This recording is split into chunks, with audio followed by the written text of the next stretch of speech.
بسم اللہ الرحمن الرحیم معزز صارفین السلام علیکم۔ آپ کا میزبان رمضان ایک بار پھر آپ کی خدمت میں حاضر ہے۔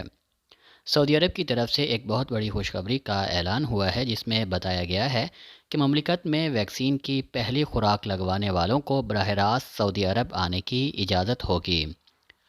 سعودی وزارت داخلہ نے کہا ہے کہ وہ افراد جنہوں نے ویکسین کی ایک خوراک لگوائی ہے وہ براہ راست مملکت میں آ سکتے ہیں۔ سرکاری خبر رساں ایجنسی ایس پی اے کے مطابق وزارت داخلہ نے شرائط کا بھی اعلان کیا ہے جن پر عمل کرنا لازمی ہوگا۔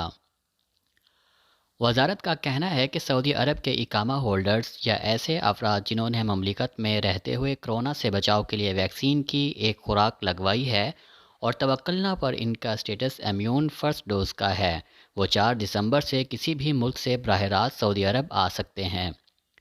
بیان میں کہا گیا ہے کہ اس فیصلے پر ہفتہ 4 دسمبر کی صبح سے عمل درآمد کیا جائے گا، تاہم مملکت آمد پر انہیں 3 دن ہوٹل قرنطینہ کرنا ہوگا۔ تفصیلات ابھی آ رہی ہیں، مزید معلومات ہم آپ تک پہنچاتے رہیں گے۔ مزید معلومات کے لیے ہمارے چینل کو سبسکرائب کریں، ویڈیو کو لائک کریں، شیئر کریں اور بیل آئیکن کو بھی دبا دیں تاکہ ہم آپ کو رکھ سکیں ہر خبر سے باخبر۔